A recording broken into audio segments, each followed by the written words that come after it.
والمحصنات من النساء إلا ما ملكت أيمانكم كتاب الله عليكم وأحل لكم ما وراء ذلكم أن تبتغوا بأموالكم محصنين غير مسافحين فما استمتعتم به منهن فآتوهن أجورهن فريضة ولا جناح عليكم فيما تراضيتم به من بعد الفريضة إن الله كان عليما حكيما۔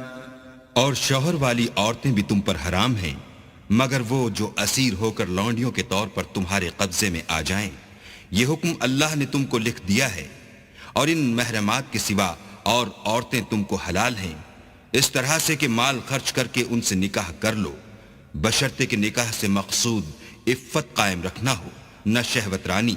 تو جن عورتوں سے تم فائدہ حاصل کرو ان کا مہر جو مقرر کیا ہو ادا کر دو، اور اگر مقرر کرنے کے بعد آپس کی رضامندی سے مہر میں کمی بیشی کر لو تو تم پر کچھ گناہ نہیں، بے شک اللہ سب کچھ جاننے والا اور حکمت والا ہے۔ ومن لم يستطع منكم طولا أن ينكح المحصنات المؤمنات فمما ملكت أيمانكم من فتياتكم المؤمنات والله أعلم بإيمانكم بعضكم من بعض فانكحوهن بإذن أهلهن وآتوهن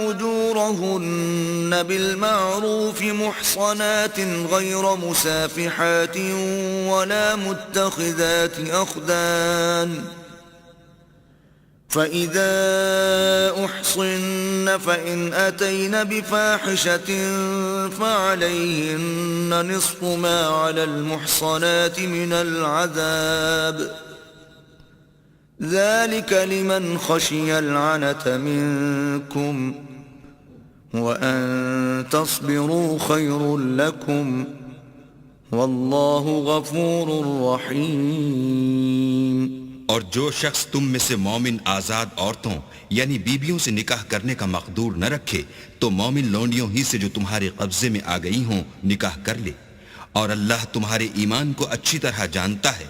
تم آپس میں ایک دوسرے کے ہم جنس ہو تو ان لونڈیوں کے ساتھ ان کے مالکوں سے اجازت حاصل کر کے نکاح کر لو، اور دستور کے مطابق ان کا مہر بھی ادا کر دو، بشرطے کہ عفیفہ ہوں، نہ ایسی کہ کھلم کھلا بدکاری کریں اور نہ در پردہ دوستی کرنا چاہیں۔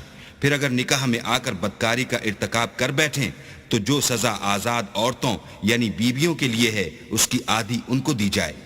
یہ لونڈی کے ساتھ نکاح کرنے کی اجازت اس شخص کو ہے جسے گناہ کر بیٹھنے کا اندیشہ ہو، اور اگر صبر کرو تو یہ تمہارے لیے بہت اچھا ہے، اور اللہ بخشنے والا مہربان ہے۔ يريد الله ليبين لكم ويهديكم سنن الذين من قبلكم ويتوب عليكم والله عليم حكيم۔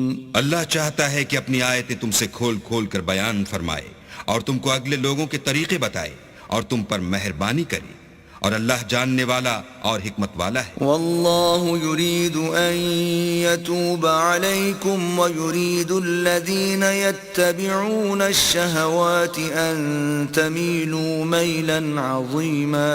اور اللہ تو چاہتا ہے کہ تم پر مہربانی کرے، اور جو لوگ اپنی خواہشوں کے پیچھے چلتے ہیں وہ چاہتے ہیں کہ تم سیدھے رستے سے بھٹک کر دور جا پڑو۔ يريد الله أن يخفف عنكم وخلق الانسان ضعیفا۔ اللہ چاہتا ہے کہ تم پر سے بوجھ ہلکا کرے، اور انسان طبیعتاً کمزور پیدا ہوا ہے۔